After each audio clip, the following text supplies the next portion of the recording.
இணை இயக்குனர் விமல் அவர்கள் வரவேற்பார்கள். சபையோர் அனைவருக்கும் எனது மாலை வணக்கம்.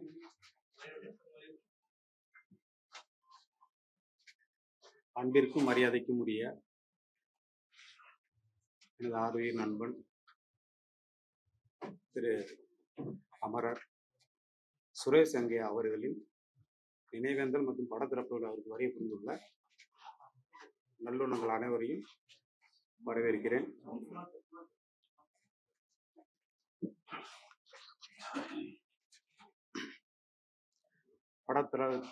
படத்திறப்பை திறந்து வைத்த மனிதநேயம் கொண்ட இயக்குனர் சுரேஷ் அங்கையா அவர்களுக்கு ஒரு தாயும் தகப்பனமாக இருந்த நான் கண்ணால பார்த்திருக்கிறேன் தயாரிப்பாளர் ரமேஷ் பாபு அவர்களை வரவேற்கிறேன். பாக்ஸ் ஆபீஸ் ஸ்டுடியோ தயாரிப்பாளர் ஜெகன் பாபு அவர்களையும் அன்புடன் வரவேற்கிறேன். திரைத்துறை தனக்குன்னு ஒரு இடம் பிடித்த நித்திலன் சார் அவர்களையும் அன்புடன் வரவேற்கிறோம். இயக்குனர் பிருந்தா சாரதி அவர்களையும் மனமாற வரவேற்கிறோம். இயக்குனர் அண்ணல் லெனின் பாரதி அவர்களையும் மனமுடன் வரவேற்கிறோம். பாடலாசிரியர் இயக்குனர் சுரேஷ் அங்கையோட நெருங்கின தொடர்பு இருந்த ஒரு நண்பர் வேல்முருகன் அவங்க அன்போட வரவேற்கிறோம். திரைக்கலைஞர் அன்பு அண்ணன் விஜயகுமார் அவர்கள் அன்புடன் வரவேற்கிறோம்.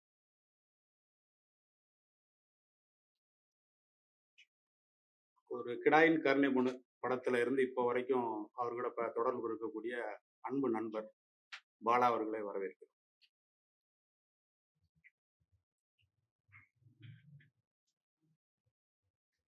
எங்களுடைய இப்போ ப்ரெசண்ட்ல நாங்கள் ரீசெண்டாக ஒரு படம் முடிச்சிருக்கோம். அந்த படத்துல தன்னுடைய ஆளுமையை காமிச்சிருக்கக்கூடிய டிஓபி தியாகு சார் அவர்களை மனமாற வரவேற்கிறோம்.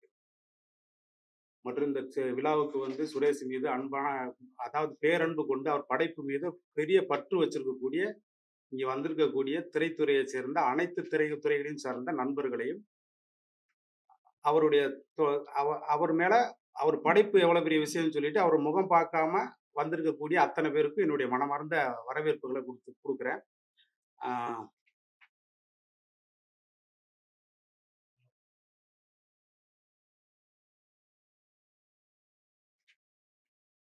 யாராவது பேர் சொல்ல மறந்திருந்தா அவர் மீது பற்று நீ வச்சிருக்கக்கூடிய எல்லாரும் அவர் சுரேஷ் அங்கையா மேல இருக்கக்கூடிய பற்றுல வந்திருக்கக்கூடிய அத்தனை பேரும் எதுவும் பெருசா நினைச்சுக்கிற வேண்டாம். விழா சிறப்பாக நடைபெற என்னுடைய மனமார்ந்த வாழ்க்கை. இப்போ நாங்கள் ரீசெண்டாக முடிச்சிருக்கக்கூடிய படத்துல சுரேஷ் அங்கையா அவர்கள் இயக்குன கடைசி திரைப்படம் மிகப்பெரிய படைப்பா வந்திருக்கு. அவரோட படைப்பு ஆளுமை திறமைகள்ல இருக்கக்கூடிய மிகப்பெரிய படமா இது இருக்கும்னு நான் நம்புறோம். அதனுடைய நாயகனா நடிச்சிருக்கக்கூடிய திரு யோகி பாபு சார் அவர்களை அன்புட வரவேற்கிறோம். இயக்குனர் சுரேஷ் அங்கையா அவர்களுக்கு ஒரு 2 நிமிடம் மௌன அஞ்சலி செலுத்துவோம்.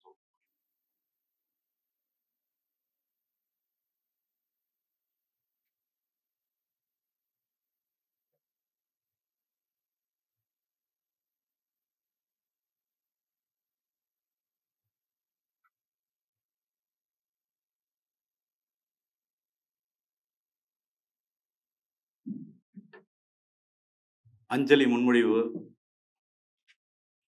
இயக்குனர் நித்திலன் அவர்கள் இப்போது உரை நிகழ்த்துவார். எனக்கும் சுரேஷுக்கும் நட்பு ரொம்ப ஸ்ட்ராங்காவோ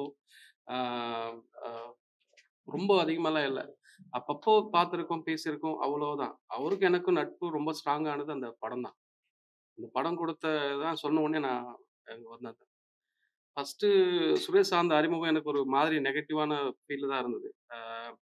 நான் குடும்பமே பண்ணிட்டு இருந்தேன். அப்போ அதே சமயத்தில் விதார்த் அவர்களும் கிடான் கர்மம் பண்ணிட்டு வந்தாரு. எங்க ஸ்பாட்ல அந்த படத்தை பத்தி பேசிட்டு இருப்பாங்க. ஏதாவது ஒரு விஷயம் வேணும், ஏதாவது பொருள் வேணும், அது வேணும் அப்படின்னு கேட்கும்போது எக்ஸாம்பிள் அங்கதான் போவாங்க.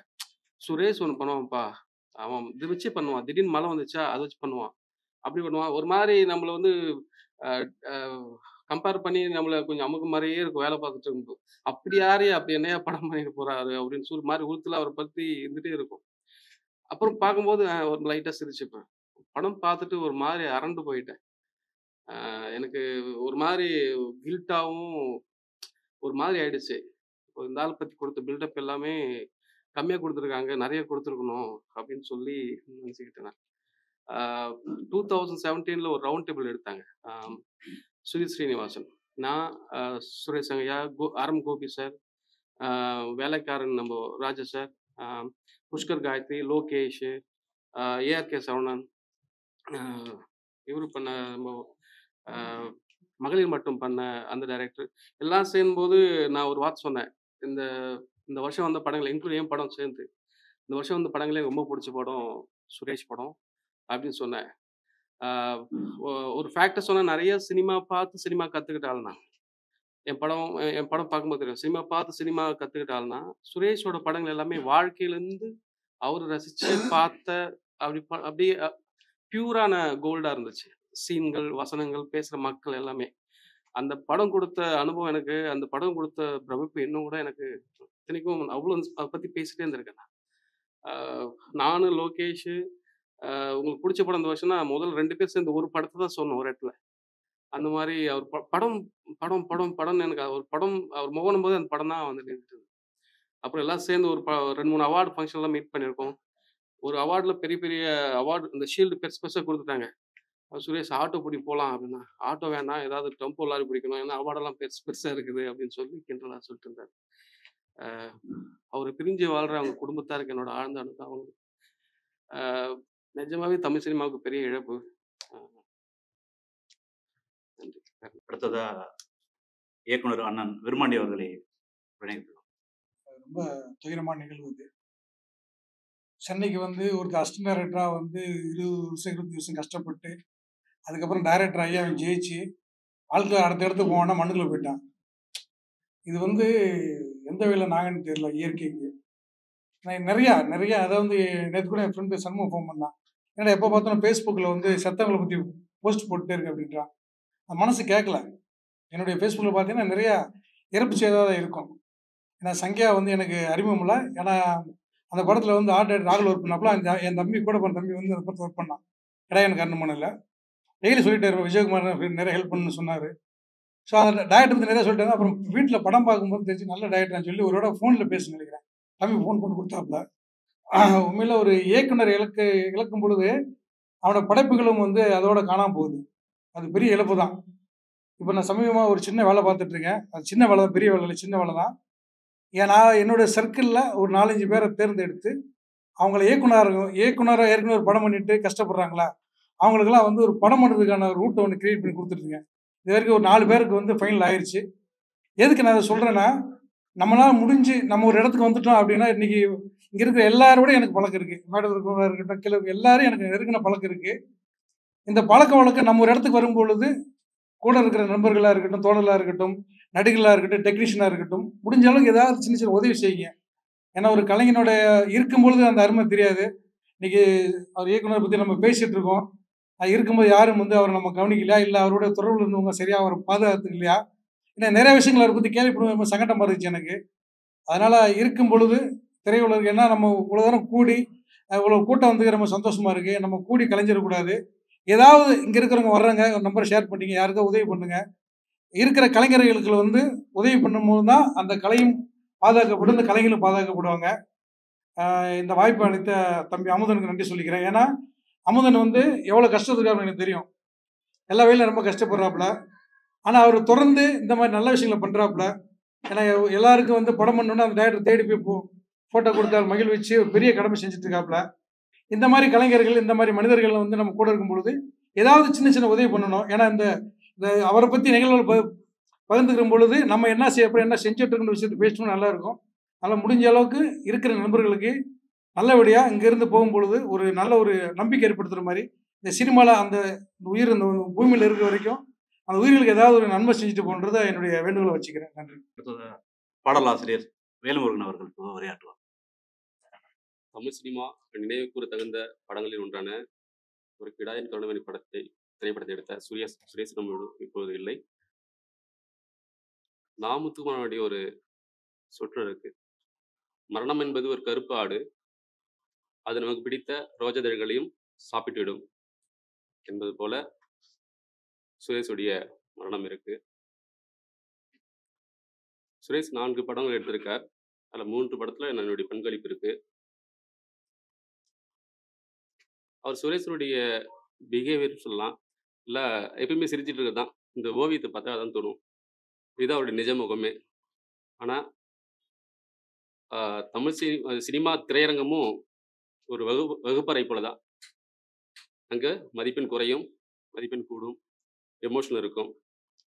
அங்கே நம்ம நல்லது மட்டுமே காமிக்கணும்னு ஆசைப்பட்ட ஒரு இயக்குனர் அவர். எனக்கு சுரேஷ்கோடு அறிமுகப்படுத்துறது ஆர்ட் கிராஃபோட தான், ஒரு கிடாயின் கருமன் அந்த டைமில்.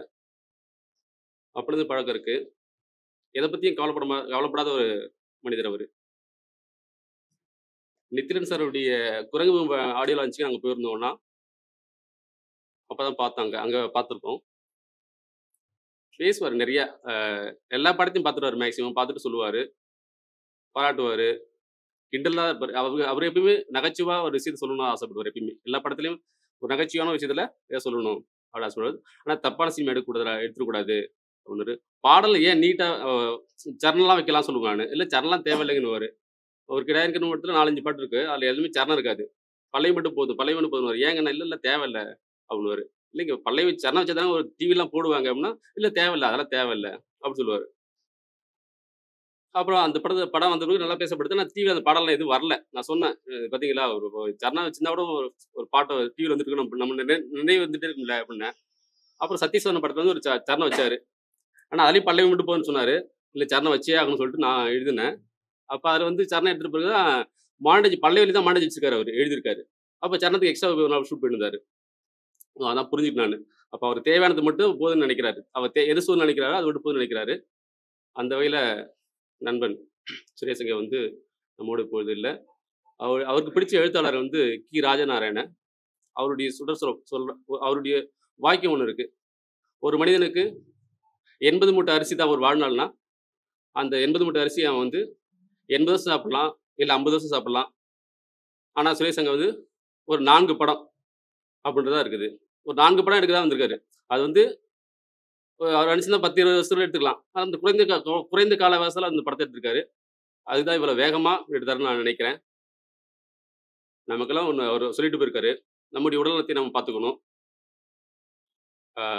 இந்த நிகழ்வு வந்திருக்க அனைவருக்கும், குறிப்பாக அண்ணன் யோகி பாபா அவர்களுக்கும், தயாரிப்பாளர் ரமேஷ் பாபா அவர்களுக்கும், இயக்குனர் நித்திரன் மற்றும் விழா குணானுக்கும் என்னுடைய நன்றி தெரிவிச்சுக்கிறேன். வணக்கம். அடுத்த இயக்குனர் ராமகிருஷ்ணன் அவர்கள். எல்லாருக்கும் வணக்கம்.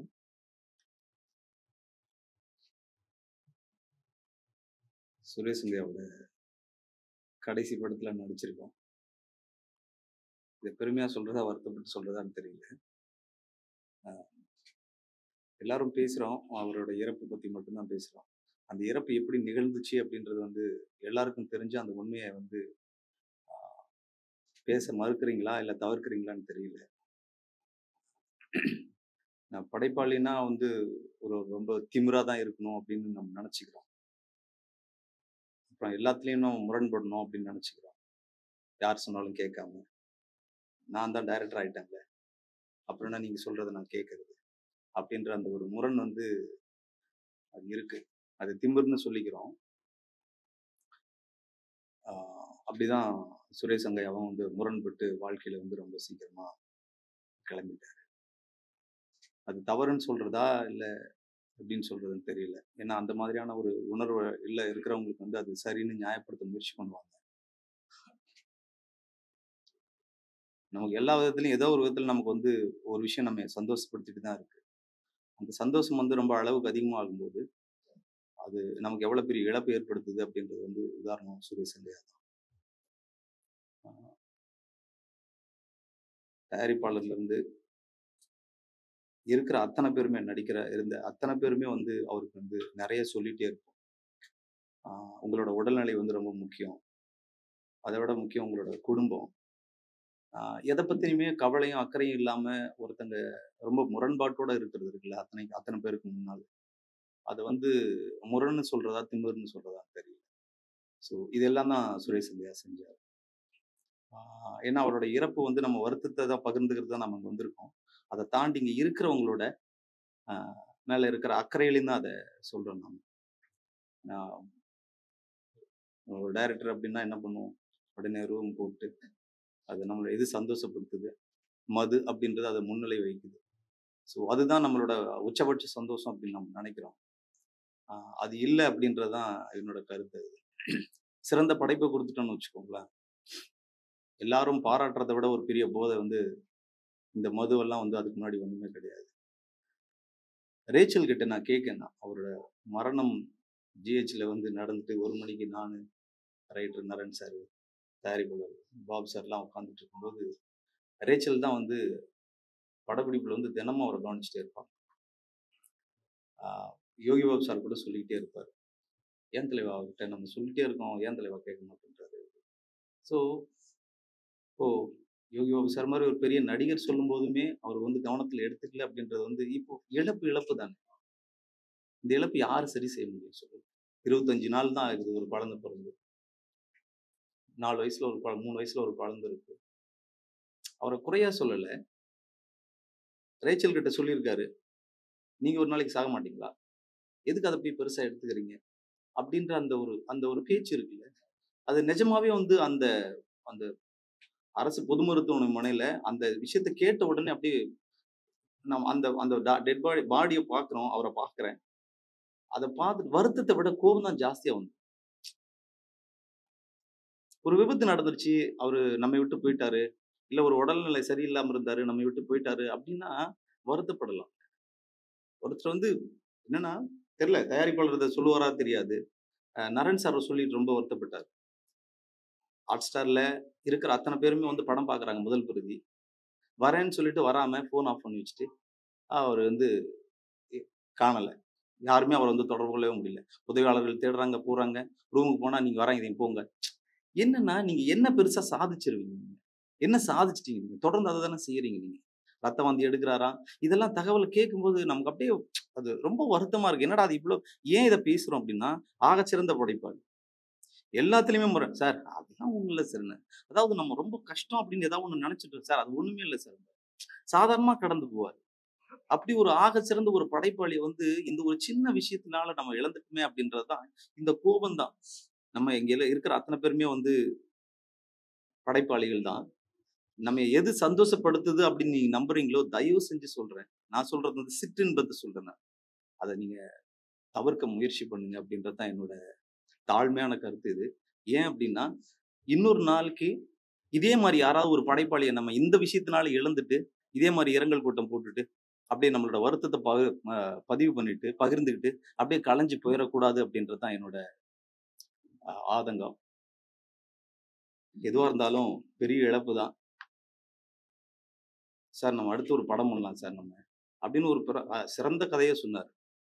நான் தெரியல, அவ்வளோ சின்சியரான ஒரு பையன், அவ்வளோ ஜெனுவனா சினிமாவை அவ்வளோ தீவிரமா நேசிச்ச, இல்லை விரும்பின, இல்லை அதுக்காக தன்னை ஒப்பு கொடுத்த ஒருத்தன் இருப்பான்ல, அப்படிதான் சுரேஷ்.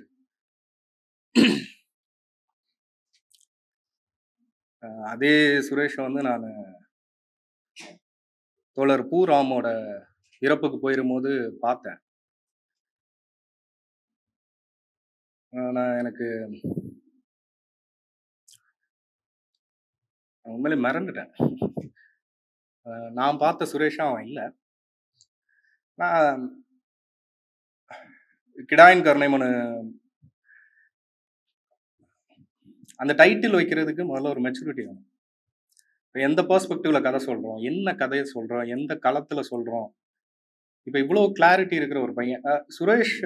தமிழ் சினிமா என்ன மிஸ் பண்ணும் அப்படின்னா, புதிய கதைகளை, புதிய களங்களை நிச்சயமா மிஸ் பண்ணும். கிடாயின் கருணைமனு பார்த்து எனக்கு ரொம்ப ஆச்சரியமா இருந்தது. நான் ஆக்சுவலாக நான் என்ன நினச்சேன்னா, ஒரு மாதிரி சிட்டி அந்த மாதிரியான ஏதோ அப்படியான ஒரு அர்பன் கதைகளை பண்ணுவான்னு நினச்சிட்டு இருந்தேன். ஆனால் அந்த கிடாயின் கருணைமனு வந்து அவ்வளோ கிரவுண்டடாக இருந்தது. எனக்கு அது ரொம்ப ஆச்சரியமா இருந்தது. அதுக்கப்புறம் சத்திய சோதனை டைமில் தான் இந்த லாக்டவுன் அந்த இஷ்யூஸ் அதாவது சினிமாவுக்கு நிறைய பேர் வருவாங்க. அப்புறம் சினிமாவில் நிறைய பேர் மிஸ் ஆகிடுவாங்க. இல்லை சினிமா சில பேரை மிஸ் பண்ணிடும். சினிமா மிஸ் பண்ண ஒருத்தனாக தான் நான் சுரேஷை பார்க்குறேன்.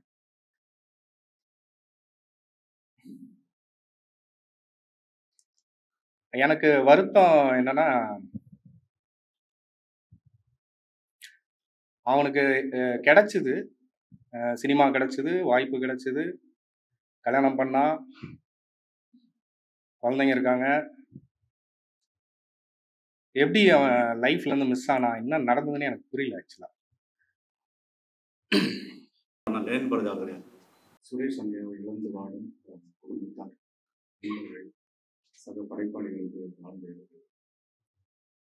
மனித வாழ்வில் யாரையும் இப்படி வாழ வேண்டும் அப்படி ஆள வேண்டும் என்று யாரும் நிர்பந்திக்க முடியாது. அதில் ஏற்பட்ட அரும் சிக்கல்கள்லாம் இருக்குது. ஆனால் ஒரு இழப்பிலோ ஒரு பிரிவிலோ நாம் எடுத்துக்கொள்ள வேண்டியது எதை எடுத்துக்கொள்ள வேண்டும், எதை விட்டு செல்ல வேண்டும் என்பதை கவனமாக கைக்கொள்ள வேண்டும். ஆனால் இயக்குனர் கவிதா பாரதியார்களே, இந்த அரங்கில் எத்தனையோ மாலை எத்தனையோ நிகழ்ச்சிகள் கலந்து கொண்டிருக்கிறோம்.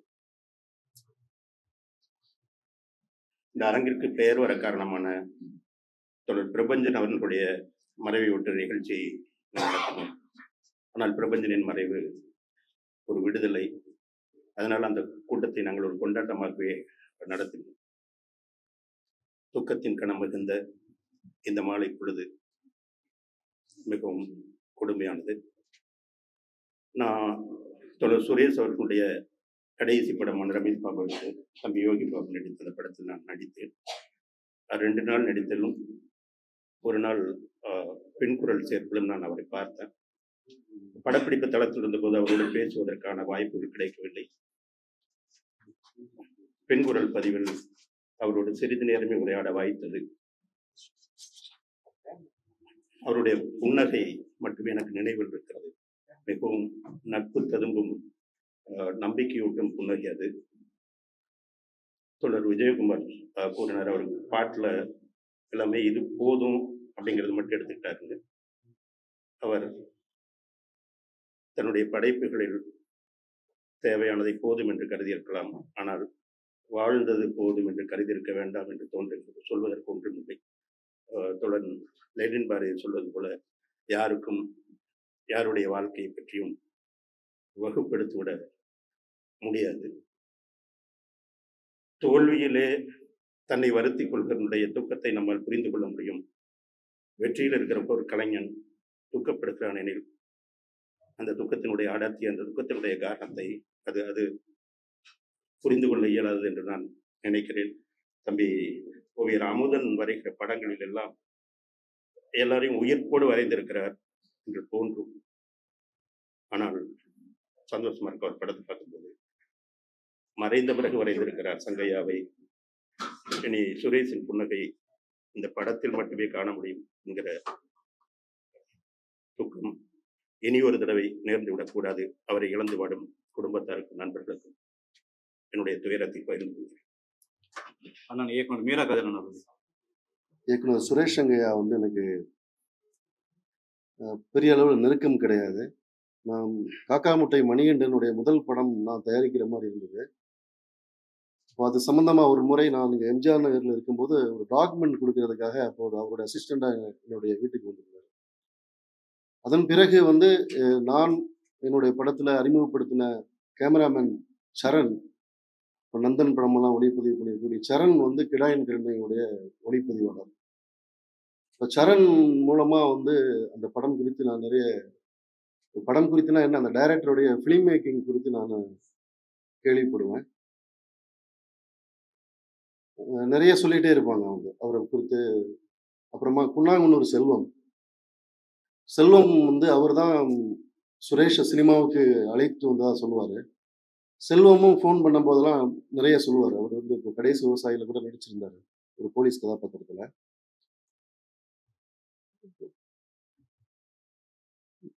நான் சங்கையாவை எப்படி பார்க்குறேன்னா, பொதுவாக வந்து உலகத்துடைய எல்லா நல்ல சினிமாவும் அந்த நிலத்துடைய அந்த மண்ணுடைய அந்த வாழ்வியலை பேசக்கூடிய படங்களாக தான் இருக்கும்.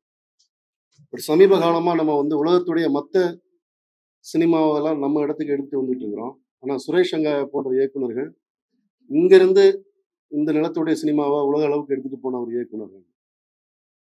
அவருடைய இழப்பு என்பது சினிமாவுக்கெல்லாம் பேரிழப்பு கிடையாது. அந்த சினிமா வந்து அவங்களுடைய குடும்பம் தான். நம்ம வந்து நமக்கு ஒரு கனவு இருக்கும், நமக்கு ஒரு லட்சியம் இருக்கும், நம்ம ஒரு உலகத்தில் இருப்போம். ஆனால் நம்மளையே உலகமாகவும் கனவாகவும் லட்சியமாகவும் நினைக்கக்கூடிய ஒரு ஒரு குடும்பம் இருக்கு இல்லையா?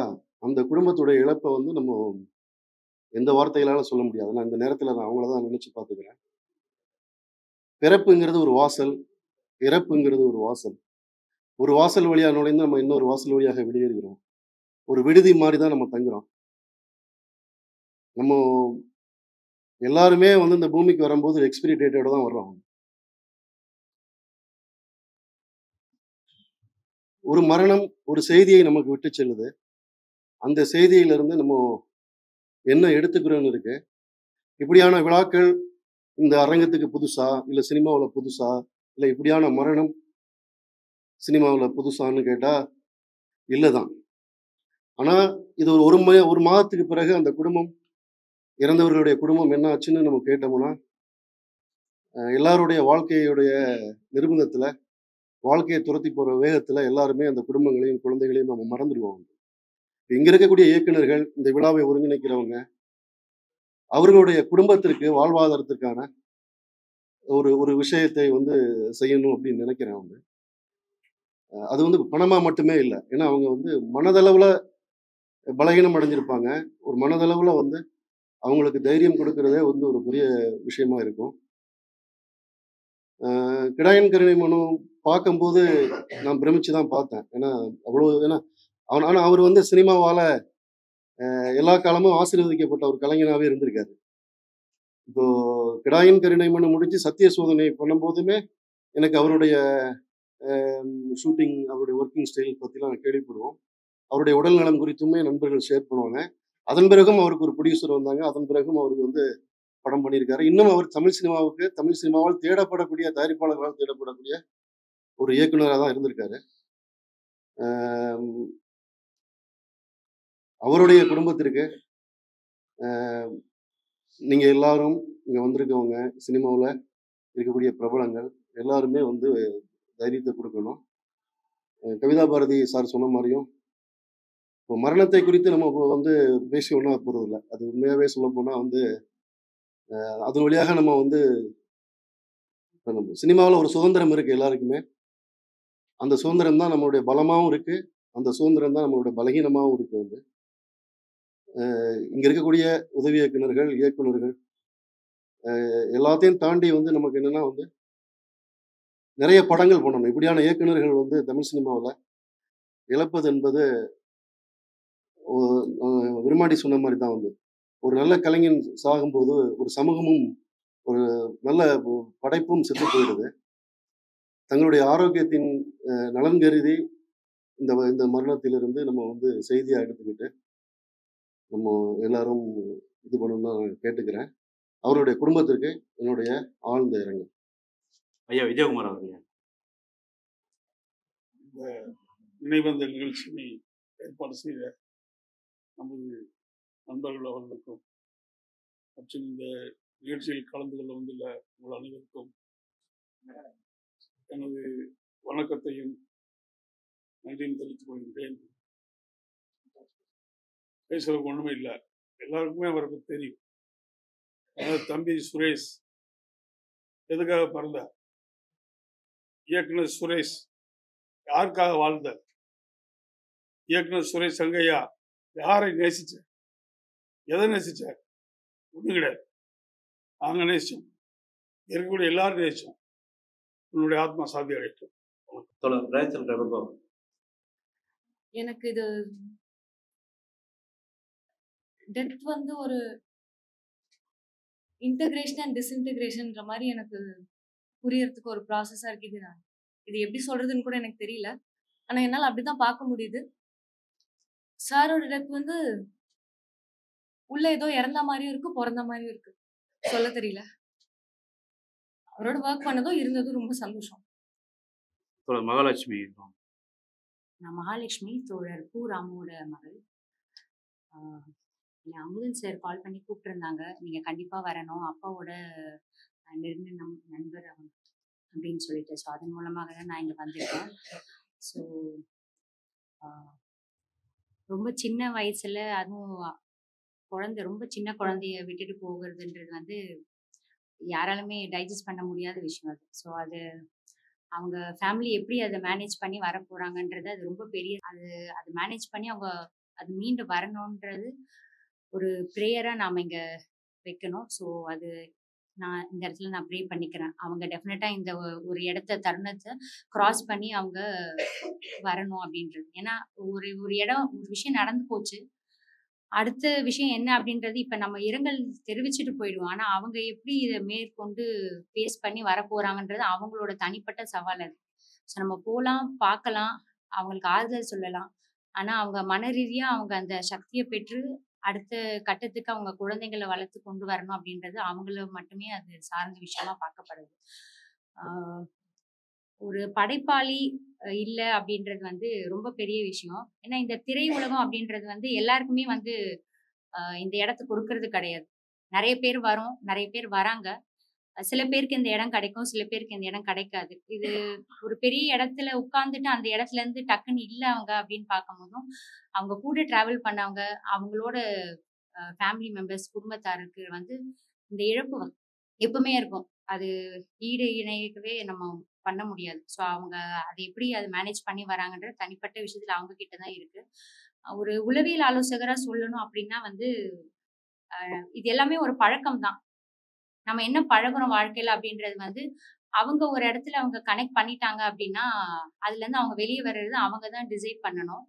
சில விஷயங்கள், சில பழக்கங்கள் வந்து நமக்கு ஸ்நாக்ஸ் மாதிரி இருக்கும். ஆனா அந்த ஸ்நாக்ஸ் ஜங்க் ஃபுட்ன்றது மாதிரி இருக்கும். சிலது வந்து உணவா மாறிடும். உணவு மாதிரி மாறிடுச்சு சில விஷயங்கள் அப்படின்னா அது அவங்களே வந்து தவிர்க்க முடியாது. ஸோ அதுக்கு அவங்க வந்து ஏதாவது ஒரு மருத்துவரையோ இல்லை ஏதோ ஒரு ஸ்பிரிச்சுவல் கனெக்டிவிட்டியோ எடுத்துக்கிட்டா மட்டும்தான் முடியும்.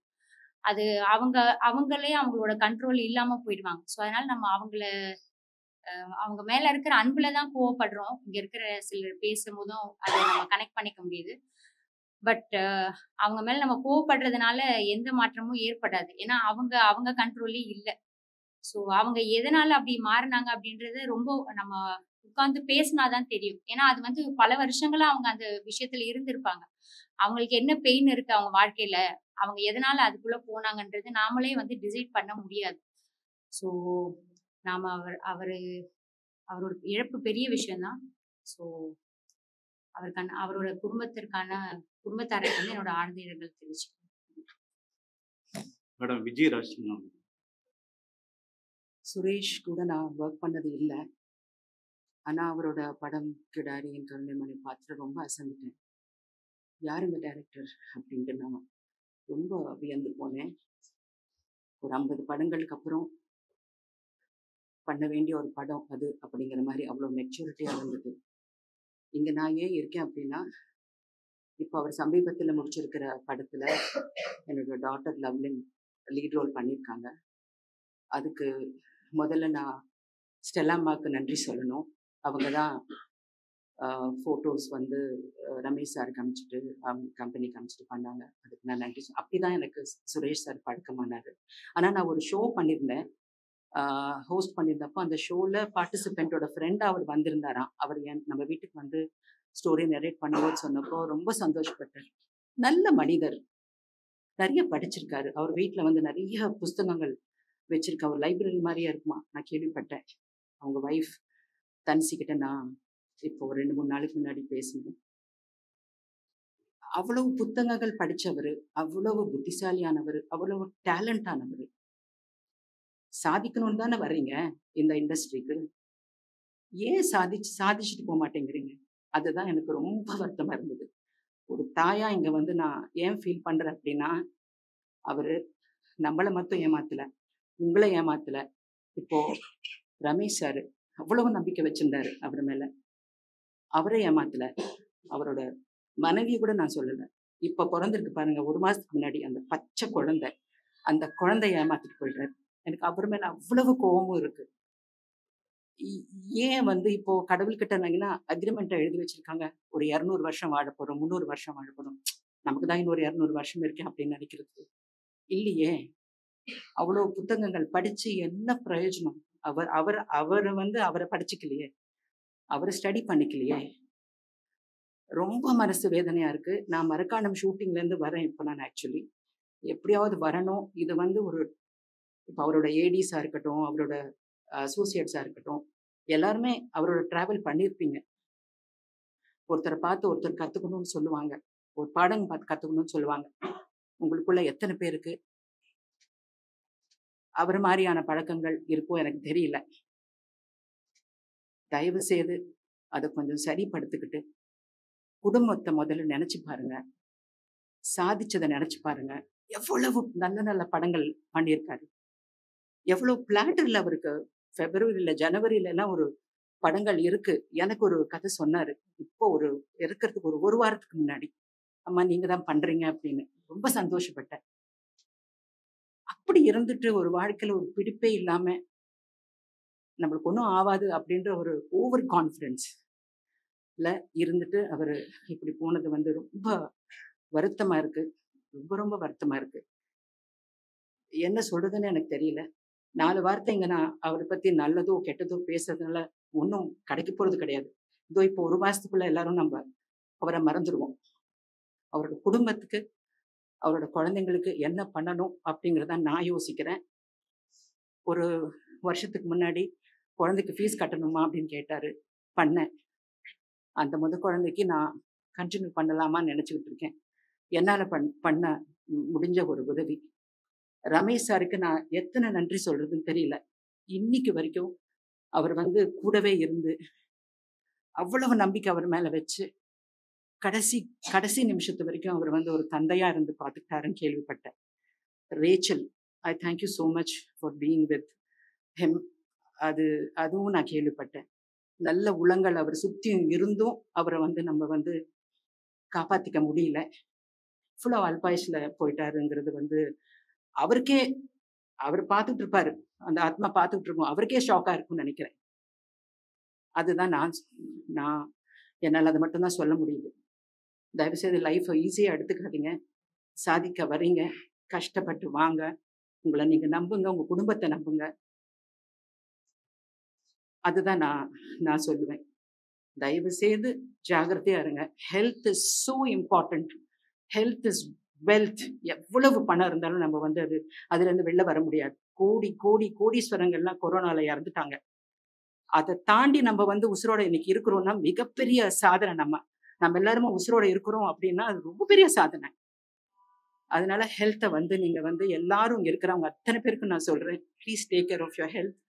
அவரோட குடும்பத்துக்கு என்னோட ஆழ்ந்த அனுதாபங்கள். உங்களால என்ன முடியுமோ அந்த குடும்பத்துக்கு செய்யுங்க. செய்யறது சொல்லக்கூடாது, எல்லாரும் செய்யுங்க. God bless you all. Thank you. சொல்லா அவர்களே. தம்பி சங்கையா, என்னை அக்கான்னு தான் கூப்பிடுவாங்க எப்பவுமே. ஒரு கிடாயின் கன்னிமனுக்கு ஆடிஷன் போயிட்டோங்க. அக்கா நீங்க செலக்ட் ஆயிருக்கீங்க, ஹிதாயத்துக்கு அம்மாவை பண்ணணும், ஆனா ஸ்கூல்ல ஒர்க் பண்ணிட்டு இருக்கிறீங்க, ரொம்ப நாள் நீங்க ஸ்டே பண்ண வேண்டியது இருக்கும், ஓகேவா அப்படின்னு கேட்டாரு. இல்லப்பா என்னோட சீன் வரும்போது சொன்னேன், இல்லை அப்படி இல்லை, இல்லை தொடர்ந்து நீங்க இருக்கிற மாதிரி இருக்கும், சாரிப்பா நீ பண்ணு அப்புறம் பார்ப்போம் அப்படின்னு சொல்லிட்டேன். கிடாயின் கன்னிமனு படத்தை பார்க்கும் பொழுது ஐயோ ஒரு நல்லதொரு வாய்ப்பை இழந்துட்டேங்க அப்படின்னு சொல்லி ரொம்ப மனசு கஷ்டமா இருந்துச்சு. அப்புறம் வாழ்த்து சொன்னேன், ஒரு செல்லம்மா ஒரு கோவம், போங்க நீங்க தான் வரமாட்டேன், நீங்களே பேசாதீங்க அப்படின்னு சொல்லி, சரி அடுத்த படத்துல நீங்க கட்டாயம் கூப்பிடுங்க அப்படின்னு சொன்னேன். அதே போல 2021 ஒரு படம், அதுக்காக திடீர்னு ஒரு அழைப்பு வந்துச்சு. ஒரே ஒரு நாள் தான் இருந்துச்சு ஒர்க்கு. அதுக்கப்புறம் 2-3 வருஷம் ஆச்சு. இப்போ சமீபத்துல போன மாதத்துல ஒரு 10ஆம் தேதி எனக்கு இன்னொரு ஷூட் ஒன்று இருந்துச்சு. இல்லை எனக்காக வந்தே ஆகணும், என் ஒய்ஃபுக்கு டெலிவரி, நீங்கள் தான் வரீங்க, ஒரு 2 நாள் ஒர்க் இருக்குது பாண்டிச்சேரி பக்கம், வரணுக்கா கட்டாயம் வரணுக்கா அப்படின்னு சொல்லும்போது வேற வழி இல்லை, தவிர்க்க முடியாமல் போனேன். அப்போவுமே கொஞ்சம் உடல்நிலை சரியில்லாமல் இருந்துச்சு. ரொம்ப சத்தம் போட்டேன், நான் ரொம்ப திட்டினேன், ஒருமையோடு திட்டினேன். சரிக்கா நான் மாற்றிக்கிறேன், சரிக்கா நான் மாற்றிக்கிறேன் அப்படின்னு சொன்னார். இப்போ இந்த மாதம் 8ஆம் தேதி அந்த படத்துக்கு நான் டப்பிங் மதுரையில் இருந்துச்சு. 11 மணிக்கெலாம் வந்துருங்க அப்படின்னு. ஆனால் வந்த நிலைமை வந்து ரொம்ப ரொம்ப மோசமா நடக்க கூட முடியாம முரளி தம்பி எல்லாரும் சேர்ந்து கைத்தாங்களா கூட்டிட்டு வந்து அப்படின்னு உட்கார வச்சாங்க. அவரால் உட்கார்ந்துருக்க முடியல. நான் படுத்துக்கிட்டு மாட்டாங்க, ஐயோ குப்பை இவ்வளவு பரவாயில்ல இருக்கட்டும் அப்படின்னு தலையில கை வச்சு படுத்துட்டேன். எனக்கு ரொம்ப கோபம். என்னப்பா என்னை கூட்டிட்டு வந்து நீ தான் எனக்கு கொடுக்க மரியாதையா அப்படின்னு கேட்கிறப்ப ரொம்ப ரொம்ப வலிக்குதுப்பா அப்படின்னு சொன்ன எனக்கு அந்த கோபம் வரல, வெறுப்போ கோபமோ. ஏன்னா எங்க வீட்டுல இன்னொரு ஃபங்க்ஷன் கிளம்புறதா எல்லாம் ரெடியா நிக்கிறாங்க, நான் முடிச்சுட்டு போனோம். அதுக்கு மேலே எனக்கு வேதனை அனுதாபம் அப்படின்னு இருக்கும்போது இந்த வயிறெல்லாம் வீங்கி இருந்துச்சு. அப்புறம் தண்ணி வேண்டாம் வேண்டாக்கா அந்த வார்த்தையை சொல்ல முடியல. அடுத்து வந்து கிடாயின் கண்ணிமணியில ஆக்சுவலி ஆர்டிஸ்ட் கொடுத்தேன், நான் ஒரு 2 பேர் கொடுத்தேன். அதில் லவ்லின்னு ஒரு ஆள், தம்பி யோகி பாபுக்கு அக்கா கேரக்டருக்கு ஒருத்தங்களை பண்ணி விடும்பொழுது ஓகேக்கா கரெக்டாக இருக்காங்க, அப்பியரன்ஸ் எல்லாமே சரியா இருக்கு, ஹைட் போயிட்டலாம் அப்படின்னு. அதுக்கு பேமெண்ட் பிரச்சனை வரும்போது மறுபடியும் என்கிட்ட பேசினாங்க, அக்கா நீங்க தான் பண்ணுறீங்க தப்பு, மொத்தவங்க ஒரு 20 கூட இருக்கிறாங்க, நான் இண்டஸ்ட்ரியில வந்துட்டேன், ஓரளவுக்கு ஜெயிச்சிட்டேன், அதை பண்ணி புதிய என்ட்ரி அவங்களுக்கு வாய்ப்பு கொடுக்கும், நான் சம்பளம் நான் பேசி கொடுக்குறேன் அப்படின்னு சொல்லிட்டு அவங்க இது பண்ண பிறகு அன்னைக்கு அந்த வேதனையிலையுமே நீங்க பண்ணிருக்கலாம்க்கா, படம் நல்லா வந்து படம் ஜெயிக்கும் அப்படின்னு சொல்லி அடுத்த இறப்ப கேட்கிறப்ப 1 வாரம் கூட இல்லை, என்னால் அதை ஜீரணிக்கவே முடியல. நைட் நான் பார்க்கல, என்னோட அசிஸ்டண்டா வர பொண்ணு தான் காலையில எனக்கு கால் பண்ணி சொல்றான். அதே மாதிரி நான் மொபைல் வந்து ஃப்ரீயா இருக்கும்போது தான் அந்த நிமிஷமே எனக்கு என்ன பண்ண முடியல, என்னால படபடன்னு ஒரு மாதிரி வந்துருச்சு. யார்கிட்ட பேசுறது என்ன பேசுறது அப்படின்னு. அப்புறம் முரளியே எனக்கு தெரிஞ்ச பசங்க பேசுனேன், உண்மைதான் அப்படின்னு சொன்னாங்க. அப்புறம் வாட்ஸ்அப்ல ஃபோன் பண்ணும்போது இன்னும் என் காரில் இப்ப டப்பிங் முடிச்சுட்டு தான் வரேன் நான் அவருடைய படத்துக்கு. ஒரு சீன் மாடியில நடக்கும், அக்கா மேல வாங்க, நான் ஒரு சத்தத்தை கேட்கும் பொழுது என்னால அன்பு தம்பி எதுக்காக இழந்து விட்டவங்க, இந்த பழக்கத்துக்கு எல்லாரும் கெஞ்சி கேட்டுக்கிறேன், நான் உங்க தாழ் பிடிச்சு கேட்டுக்கிறேன், வேண்டாம் பழக்கத்துக்கு நீங்க அடிமையாதீங்க, தயவுசெய்து பழக்கத்தை உங்களுக்கு அடிமையா வச்சுக்கோங்க. எதுவா இருந்தாலும் சரி, பக்தியா இருந்தாலும் சரி, எதுவா இருந்தாலும் சரி, அதுவும் ஒரு போதை தான். இந்த பக்தின்றது ஒரு போதையாத்தான் மாறி போச்சு இந்த காலகட்டத்துல. வேண்டாம், ஒருத்தர் பார்த்து இன்னொருத்தர் பழகவே வேண்டாம். சந்தோஷம் வேற இதுல எல்லாம் இருக்கு. அந்த குழந்தை போன் பண்ணி சொல்லு, பையன் பிறந்திருக்கான், பையன் பிறந்து என்ன செய்ய போற நீ முதல்ல ஒழுங்காவா, ஒன்றும் வந்துருக்கா, என் மகன் என்னை திருத்துவான், எங்க தெரிஞ்சிருக்கா, திருந்திருக்க வாய்ப்புல இனிமே திருந்திருக்க ஒண்ணுமே இல்லை. அந்த அவருடைய மனைவிக்கும் குழந்தைகளுக்கும் கடவுள் மன அமைதியை கொடுக்கட்டும், நம்ம எல்லாரும் சேர்ந்து அவங்களை வழி நடத்தணும். இன்னைக்கு ஒரே ஒரு மறுபடியும் ஹம்பிள் ரெக்வெஸ்ட் என்னன்னா, அன்பு குழந்தைகள், எனக்கு பெரியவங்கள மூத்தவங்களை சின்னவங்களே யாருமே தெரியாது, எல்லாரும் என்னுடைய குழந்தைகள் தான். ஏன்னா ஒரு பள்ளியில தலைமை ஆசிரியர் இருந்துட்டு வந்திருக்கேன். சினிமா எனக்கு இன்னைக்கு வரைக்கும் வாழ்வழிச்சுக்கிட்டு இருக்கு, என்னை கைதிக்கு விட்டுரு. அதுக்கு மேலா நான் அன்புக்குரிய உங்களை எல்லாரையும் தாழ் பண்ணி கேட்டுக்கிறேன், இந்த பழக்கம் வேண்டாப்பா, தயவுத்து விட்டுருங்க. உங்கள் கண்ணுக்கு பிறகு உங்க குடும்பம் ஒவ்வொரு நிமிஷமும் படக்கூடிய வேதனைகளை நீங்க உணர்ந்து பாருங்க. ஒரு குழந்தை தன் தந்தை இதுல அப்பா அப்படின்னு சொல்லி தேடும். நிச்சயமா எத்தனை கோடிகள் இருக்கட்டும், எத்தனை கோடிகளை வச்சிருக்கட்டும், அந்த பெண்ணுக்கு எத்தனை நகை நட்டுனா அலங்காரம் பண்ணுக்கு எல்லாமே கிடைக்கட்டும், தன்னுடைய கணவன் இருக்கும்போது ஒரு அரண், ஒரு பெண்ணுக்கு கணவன் தான் அரண், தன்னுடைய குழந்தைகளுக்கு தன்னுடைய அப்பா தான் ரோல் மாடல். அதை மட்டும் தெரிஞ்சுக்கோங்கப்பா, தயவு செய்து இந்த பழக்கத்தை விட்டுருங்க. அந்த தம்பி நான்மா சாந்தி அடையணும் நான் வேண்டிக்கிறேன். நான் அதே போல அந்த குடும்பத்துக்காகவும் நீங்க எல்லாரும் வேண்டிக் கொள்ளுங்க. நன்றி, வணக்கம். ஒளிப்பதிவாளர் தியாக அவர்கள். இயக்குனர் சுரேஷ் செங்கையாவை ஒரு 2 வருஷமா நான் வந்து அவரோட டிராவல் பண்ணிருக்கேன். இப்போ லாஸ்டா பண்ண இந்த ஹாட்ஸ்டார் படத்துல ஒளிப்பதிவாளராக பணிபுரிஞ்சிருக்கேன். முதல்ல அவரை வந்து அறிமுகப்படுத்தினது ஆர்ட் டைரக்டர் கிராஃபோர்டு, அவருக்கு என்னுடைய நன்றியை தெரிவிச்சுக்கிறேன். இந்த இடத்துல இந்த ப்ராஜெக்ட் வந்து பார்த்தீங்கன்னா 2022 அவர் அறிமுகமாகி அவரோட இந்த படத்தில் போயிட்டுருக்கேன். இதில் நிறைய ஆச்சரியமான விஷயங்கள்லாம் நடந்தது, அதை நான் இங்கே ஷேர் பண்ணணும்னு நினைக்கிறேன். ஜென்ரலி பார்த்தீங்கன்னா ஒரு மீடியமான ஒரு ஃபிலிம் அப்படின்னு பார்த்தீங்கன்னா அதில் வந்து எக்கச்சக்கமான பிரச்சனைகள் வரும். ஆனால் இந்த படத்தில் ஒரு ஆச்சரியமான விஷயம், நான் இப்போ உட்காந்து யோசிச்சுட்டு இருந்தப்ப எனக்கு தோணுன விஷயம், அதை நான் அப்படியே உங்ககிட்ட ஷேர் பண்ணணும்னு நினைக்கிறேன். இந்த படத்தில் வந்து இந்த படம் சம்பந்தப்பட்ட அனைவரும் ஒரு சுரேஷ் செங்கையாவுக்கு வந்து ஒரு எக்ஸ்டெண்டட் சப்போர்ட் கொடுத்துருக்காங்க. ஃபர்ஸ்ட் ஆஃப் ஆல் நான் சொல்ல விரும்புறது ப்ரொடியூசர்ஸ் ரமேஷ் பாபு சாரா இருக்கட்டும், ஜெகன் சாரா இருக்கட்டும், அவருடைய சூழ்நிலையை கருதி அந்த மாதிரி நடந்துட்டாங்களா, இல்ல ஏதோ ஒரு இறை சக்தி வந்து அதை வழி நடத்துச்சான்னு தெரியல. அவரு இந்த ப்ராஜெக்ட்ல அவர் அந்த அளவுக்கு பார்த்துட்டாங்க. அதுக்கப்புறம் வந்து மெயினா சொல்லணுங்கிறது நம்ம அண்ணன் யோகி பாபுக்கு மிகப்பெரிய நன்றி சொல்லணும்னு நினைக்கிறேன். ஏன்னா அவரு இருந்த பிஸி ஷெட்யூல்ல எங்க படத்துக்கு அவர் கொடுத்த ஒத்துழைப்பு வந்து ஒரு மறக்க முடியாத ஒரு விஷயம். மிக்க மிக்க நன்றி சார். அதே மாதிரி அந்த படத்துல ஸ்கிரீன்ல முன்னாடி வந்தவங்களா இருக்கட்டும், பின்னாடி பணிபுரிஞ்சவங்களா இருக்கட்டும், அவ்வளோ பெரிய ஒத்துழைப்பு கொடுத்தாங்க. இது எல்லாமே வந்து ஒரு ஆச்சரியமான ஒரு விஷயம். நான் இப்ப உட்காந்து யோசிச்சுட்டு இருக்கப்ப என்ன பேசலாம் அப்படிங்கிறப்ப இந்த ஒரு விஷயம் வந்து எனக்குள்ள தோணுச்சு. இது எல்லாத்தையும் மீறி ஜென்ரலி பார்த்தீங்கன்னா நம்ம திரைக்கலைஞர்களுக்கு எல்லாத்துக்கும் பார்த்தீங்கன்னா ரெண்டு ஃபேஸ் இருக்கு. ப்ரொஃபஷனல் ஃபேஸ் ஒன்று, பர்சனல் ஸ்பேஸ் இல்லை ஃபேஸ்ன்னு கூட வச்சுக்கலாம். அந்த ப்ரொஃபஷனல் ஃபேஸ்ல வந்து பார்த்தீங்கன்னா அவருக்கு கிடைச்ச ஒரு சப்போர்ட் வந்து அவருக்கு ஒரு பெரிய ஒரு ஆச்சரியமான ஒரு விஷயம். ப்ளஸ் வந்து அதில் அவர் மிக சிறப்பாக செயல்பட்டார். எந்த வகையிலையும் வந்து அவரை நம்ம குறை சொல்ல முடியாது. அந்த அளவுக்கு வந்து டைரக்டர் சுரேஷ் செங்கையாவா மிக சிறப்பாக செயல்பட்டார். ஆனால் பர்சனல் ஸ்பேஸ் அப்படிங்கிற இடத்துல வந்து எனக்கு என்ன சொல்றதுன்னே தெரியல. ஆரம்பத்துல இருந்தே கொஞ்சம் சில முரண்கள் இருந்தது. பட் இருந்தாலும் வந்து அது ஓரளவுக்கு பேலன்ஸ் பண்ணி அவர் பண்ணிட்டு இருந்தாரு. இன்னைக்கு பார்த்தீங்கன்னா போன வாரம் வந்து அவருக்கு பர்த்டே, 40வது பிறந்தநாள். ஒரு மாசத்துக்கு முன்னாடி பார்த்தீங்கன்னா அவங்க பையன் பிறந்திருக்காரு. அதுக்கப்புறம் இன்னொரு சந்தோஷமான ஒரு விஷயம் என்னன்னா அவர் ஒரு அடுத்த இந்த ப்ராஜெக்ட் முடியறதுக்கு முன்னாடியே பார்த்தீங்கன்னா வேற ஒரு விஷயமும் அவர் சைன் பண்ணியிருக்காரு. இது எல்லாத்தையும் மீறி அவரை வெளியே எடுத்துட்டு போற மாதிரி ஒரு பழக்கம் வந்து அவரை வந்து பாதிச்சிருக்கு. நான் என்னுடைய ஒரு ஹம்பிள் ரெக்வஸ்ட் என்னன்னா, இங்க இருக்க எல்லா திரைக்கலைஞர்கள், அப்கமிங்ல வர டெக்னீஷியன்ஸ் யாரா இருந்தாலும் சரி, போராடுங்க, தைரியமா போராடுங்க, தன்னம்பிக்கையோட போராடுங்க. உங்களுடைய பர்சனல் ஸ்பேஸை வந்து கொஞ்சம் சேஃபா வச்சுக்கோங்க. ஆரோக்கியங்கிறது ரொம்ப ரொம்ப இம்பார்ட்டன்ட். அது சுவர் இருந்தால் தான் சித்திரம் வரைய முடியும் அப்படிங்கிற மாதிரி அந்த விஷயத்துல வந்து நீங்க உங்களுக்காகவும் உங்க குடும்பத்தினருக்காகவும் அந்த ப்ரியாரிட்டியில எந்த வகையிலையும் காம்ப்ரமைஸ் ஆகாதீங்க. அதை பேலன்ஸ் பண்ணிட்டு நீங்க கண்டிப்பா போராடுங்க, கண்டிப்பா ஜெயிக்கலாம். நன்றி. அடுத்த தயாரிப்பாளர் ரமேஷ் பாபு சார். இயக்குனர் சுரேஷ் இழந்த வாழும் அவருடைய குடும்பத்தாருக்கும் நண்பர்கள் மற்றும் இணை இயக்குனர் அனைவருக்கும் ஆண்கள் அவருக்கு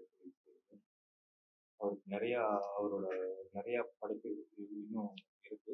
இணை இயக்குனர் பொறுத்த இயக்குனர் நிறைய திரைமுறை அது நிறைய வெளிவரணும்னு நான் ஆசைப்படுறேன். ஒரு தயாரிப்பாளர் ஒரு எப்படி சொல்றது, ஒரு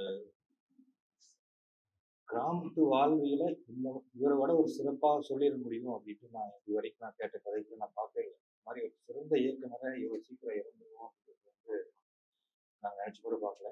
பட் ஏதோ ஒரு விஷயத்துல சரியாயிடுவாருன்னு நினைச்சோம், முடியல. நம்மளாம் விட்டுட்டு போயிட்டோம்.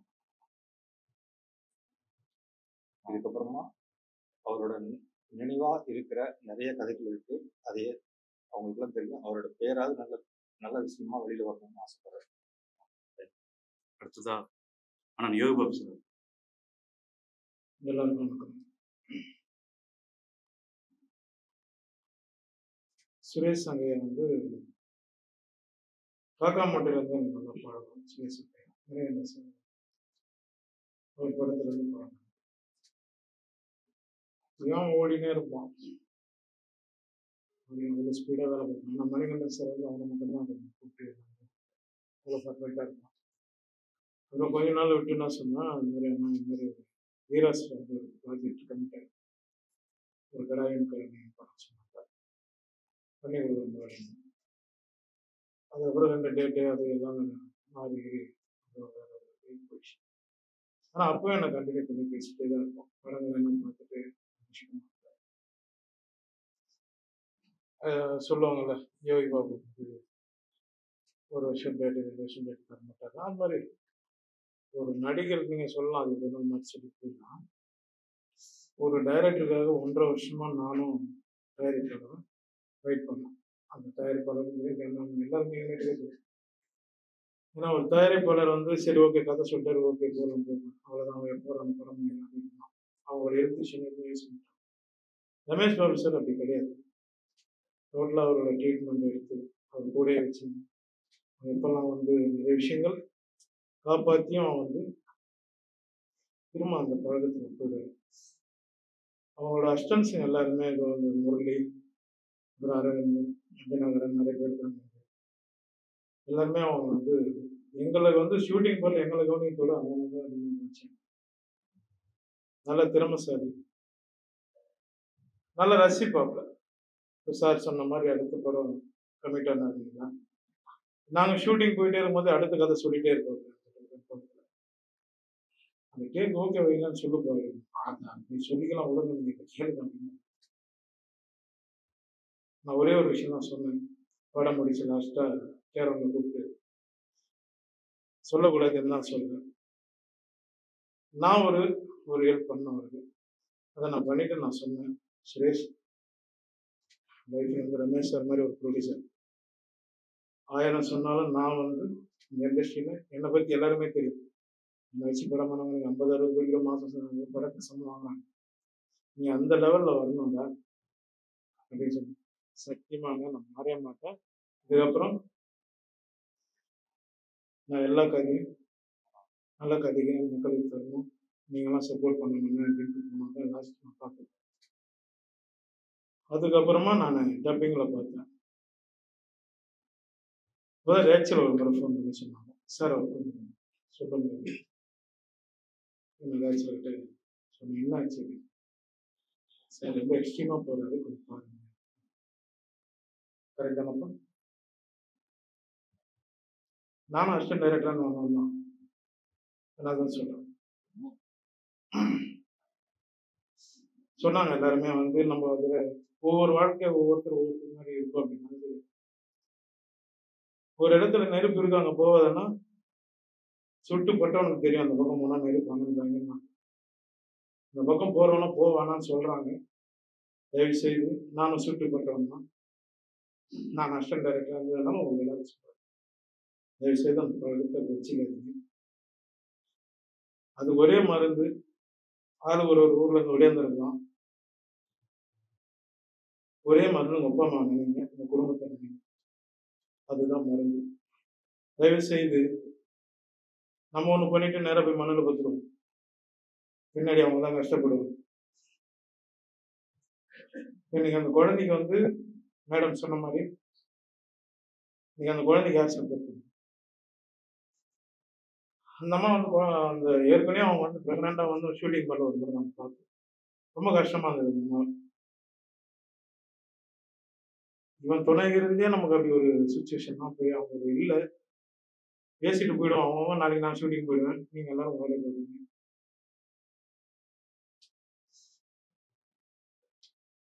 அந்த குழந்தைக்கு 10 வயசு வேணும், நான் அந்த குழந்தைக்கு நான் இருப்பேன், என்ன வேணுமோ அவங்க கிட்ட சொல்லி 10 வயசு வேணும், அந்த குழந்தைக்கு நான் படிக்க வைக்கிறது என்னவோ என் சைட்லேருந்து அவங்க வீட்டுக்கு ஒரு அமௌண்ட் போயிட்டே இருக்கும். நன்றி. தயவு செய்து ஃப்ரெண்டா சொல்லலாம், அதை விட்டுருங்க. கேட்டுட்டு வெளியே போனோடனே ஒயின் ஷாப்ல ஓப்பன் பண்றாங்க. சரியா? ரொம்ப நன்றி சார், தயாரிப்பாளர் எல்லாருக்குமே ரொம்ப ரொம்ப நன்றி சார், ரொம்ப நன்றி. நன்றி உரை முரளி சங்கர். இந்த அரங்கத்திற்கு அண்ணனின் நினைவுகளோடு வந்திருக்கு அனைவருக்கும் நன்றி தெரிவிச்சுக்கிறேன்.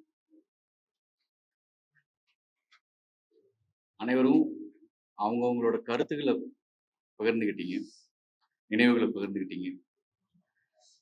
எனக்கு ஒரு பரிச்சயம் உண்டு, அண்ணன் எப்படி என் வாழ்க்கையில வந்தாரு என்ன அப்படிங்கிறது.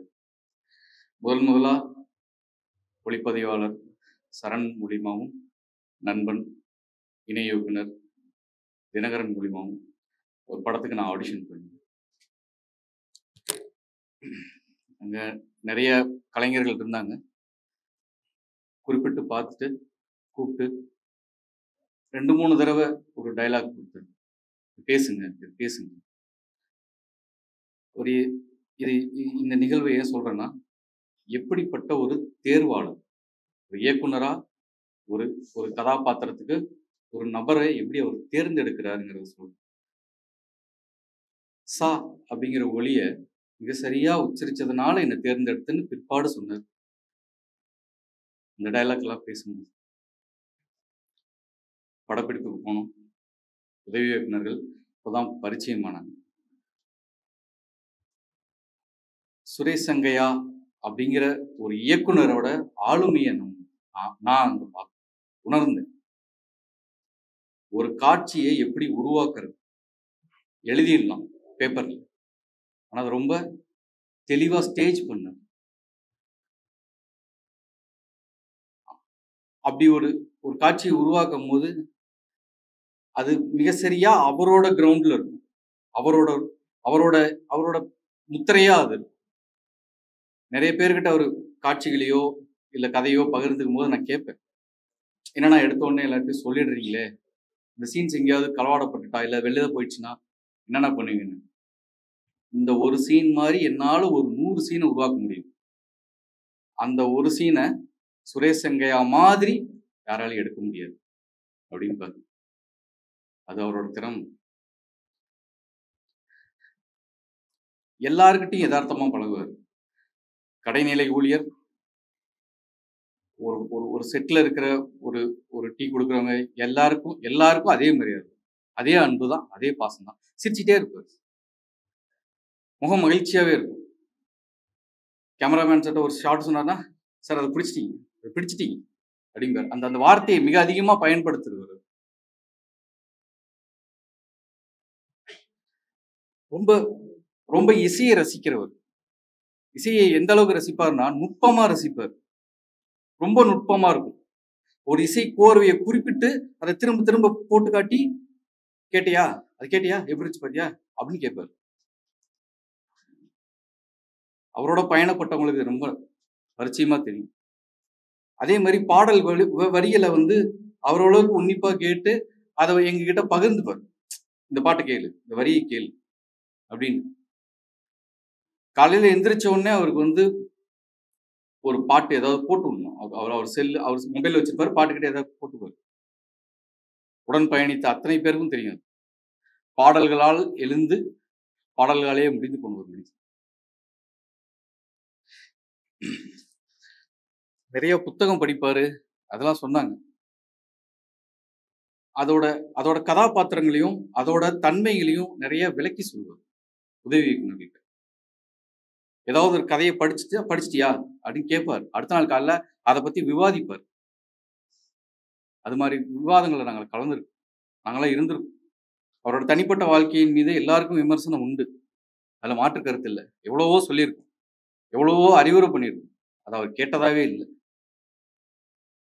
நண்பர்களுக்கு தெரியும், அமுதனுக்கு தெரியும், வெங்கட், கதிருக்கு, அரவிந்த், எல்லாருக்கும் தெரியும். அவரு ஒரு சொல் பேச்சு கேட்காத ஒரு மனிதர், ஆனா மிகச்சிறந்த ஒரு கலைஞர்.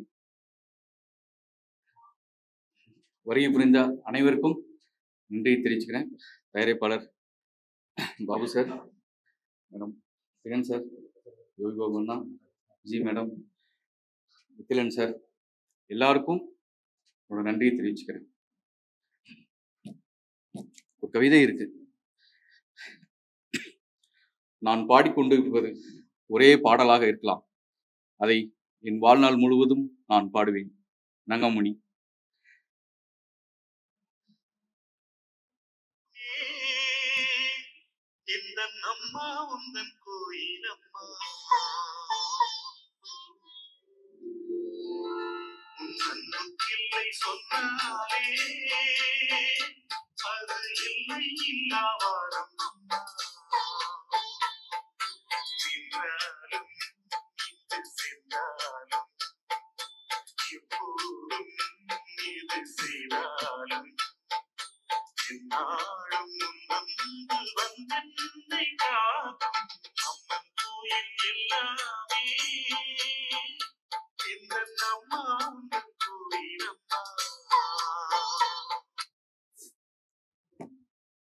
இது ஏன் இப்போ ப்ளே பண்ணனா, அவரோட இறுதி பாடல் இதை கேட்டுக்கிட்டே இருந்தார், தொடர்ந்து கேட்டுக்கிட்டே இருந்தார். வரிக்கு வரி 10 முறை கேட்டிருப்பார், தொடர்ச்சியா கேட்டிருப்பார். கேட்டு கேட்டு அழுதுருக்காரு, துடிச்சிருக்காரு. இறுதியா ஒரே வார்த்தை, எனக்கு என்னோட அப்பாவை கைப்பிடிச்சி நான் நிறைய தூரம் நடந்திருக்கேன். ஒரு அண்ணனா, ஒரு குருவா, ஒரு சகோதரனா நான் அவர் கையை நிறைய தடவை பிடிச்சிருக்கேன். அந்த அந்த அந்த அந்த சூடு எனக்குள்ள இருந்துட்டே இருக்கு. இறுதியா ஹாஸ்பிட்டல்ல ஒரு உயிரற்ற உடலா கிடந்தபோது சலனமற்ற அவரோட கையை மட்டும் நான் பிடிச்சி அழுதுருக்கேன். இப்படி ஏமாத்திருக்கீங்க எங்களை எல்லாத்தையும்.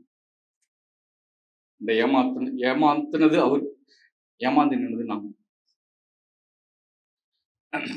நன்றி.